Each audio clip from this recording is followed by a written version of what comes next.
यांनी महाराष्ट्राचे उपमुख्यमंत्री म्हणून आणि पहिल्या महिला उपमुख्यमंत्री म्हणून शपथ घेतलेली आहे. आपली प्रतिक्रिया. खरं म्हणजे सुनेत्रा वहिनी या राज्यसभेत माझ्या समवेत काही काळ सहकारी होत्या. अत्यंत स्वभाव मनमिळावू आणि ज्या वेळेला दादांचा माझा व्यक्तिशः परिचय होता, कारण दादा मला एका खटल्यामध्ये वालचंद नगरच्या बारामतीचे त्यांनी विशेष सरकारी वकील यावं म्हणून अट्टास धरला होता. त्याप्रमाणे मी गेलो देखील होतो आणि मी खटला चालवत असताना तेथे मला काही अडचणी निर्माण होतात का काय याची पाहणी करत होते, बघत होते. असं ते काळजीपूर्वक लक्ष देणारं एक व्यक्तिमत्व होतं. काळाने त्यांना आपल्यापासून हिरावून निघालं.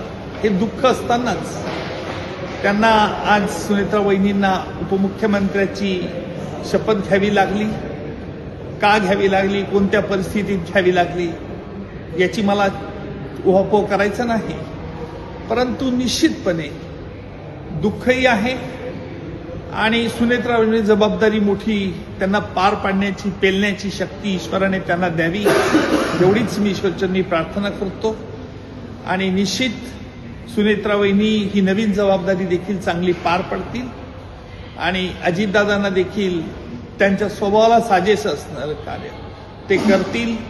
सुनेत्रा वहिनी देखील अजितदादा जसे स्पष्ट वक्ते होते तो स्पष्ट वक्तेपणा दाखवतील जर त्यांच्याजवळ तो गुण आहे.